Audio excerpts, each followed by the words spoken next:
गुरु प्यारी साध संगत जी बड़े प्यार से कहिए धन निरंकार जी।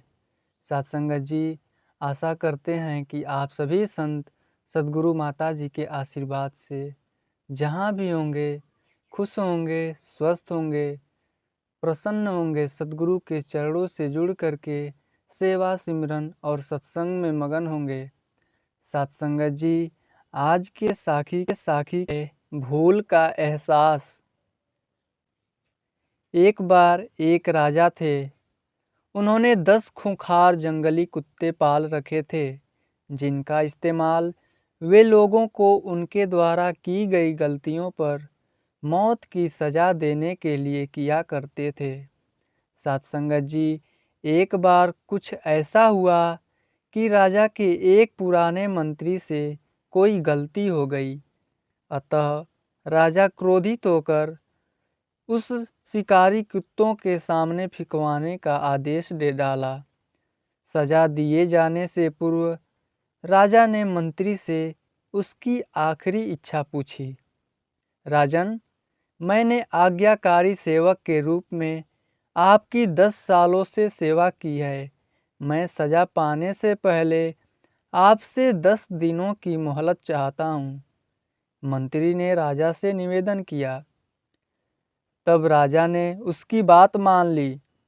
10 दिन के बाद राजा के सैनिक मंत्री को पकड़ करके ले आते हैं और राजा का इशारा पाते ही उसे खूंखार कुत्तों के सामने फेंक देते हैं।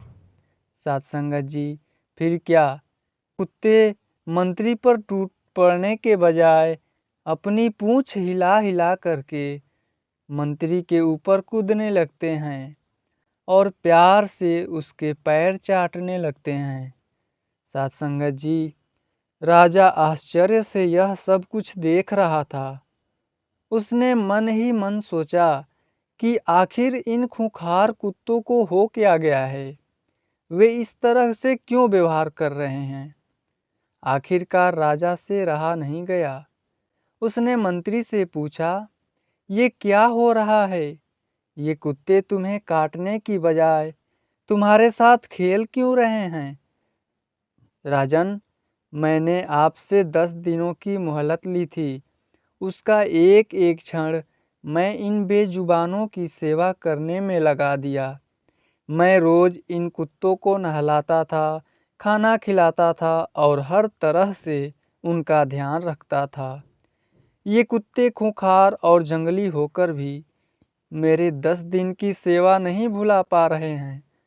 परंतु खेद है कि आप प्रजा का पालक होकर भी मेरी 10 वर्षों की स्वामी भक्ति भूल गए और मेरी एक छोटी सी त्रुटि पर इतनी बड़ी सजा सुना दी। राजा को अपनी भूल का एहसास हो चुका था। उसने तत्काल मंत्री को आज़ाद करने का हुक्म दिया और आगे से ऐसी गलती ना करने की सौगंध ली। सत्संगत जी, कई बार इस राजा की तरह हम भी किसी की बरसों की अच्छाई को उसके एक पल की बुराई के आगे भुला देते हैं। यह हमें क्षमाशील होना सिखाती है। यह हमें सबक देती है कि हम किसी की 1000 अच्छाइयों को उसकी एक बुराई के सामने छोटा ना होने दें। आत्मनिरीक्षण अत्यंत आवश्यक है। सत्संगत जी, उम्मीद करते हैं कि यह साखी आप सभी संतों को ज़रूर पसंद आई होगी। सत्संगत जी, बड़े प्यार से कहिए धन निरंकार जी।